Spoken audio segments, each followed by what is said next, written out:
লক্ষ্মীপুরে Bangladesh road transport authority BRTA কার্যালয়ে অভিযান চালিয়েছে দুর্নীতি দমন কমিশন। ৭ মে দুপুরে দুদক চাঁদপুর জেলা কার্যালয়ের সহকারী পরিচালক মোহাম্মদ আজগর হোসেনের নেতৃত্বে অভিযান পরিচালনা করা হয়।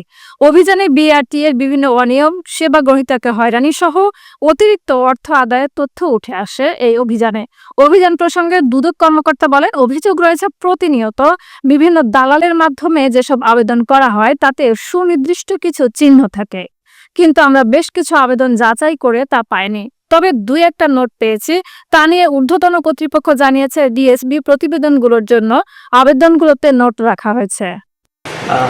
লক্ষ্মীপুর বিআরটি অফিসে সেবা গ্রহীতারা যখন fitness certificate, number plate, motors and registration বা অন্যান্য সেবা নিতে আসেন, তখন সেবা গ্রহীতাদের প্রতি পদে পদে হয়রানির শিকার হতে হয় এবং দালালদের মাধ্যমে যদি না আসে তাহলে এখানে সেবা পেতে ওনাদের বিলম্ব হয়। এরকম একটা অভিযোগ দুর্নীতি দমন কমিশনের প্রচারিত হয়।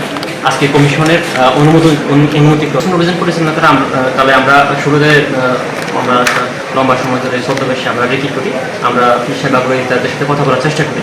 আজকে আমরা খুব বেশি কিন্তু সেবা গ্রহীতাদের কাছ থেকে আমরা দেখতে পাইনি।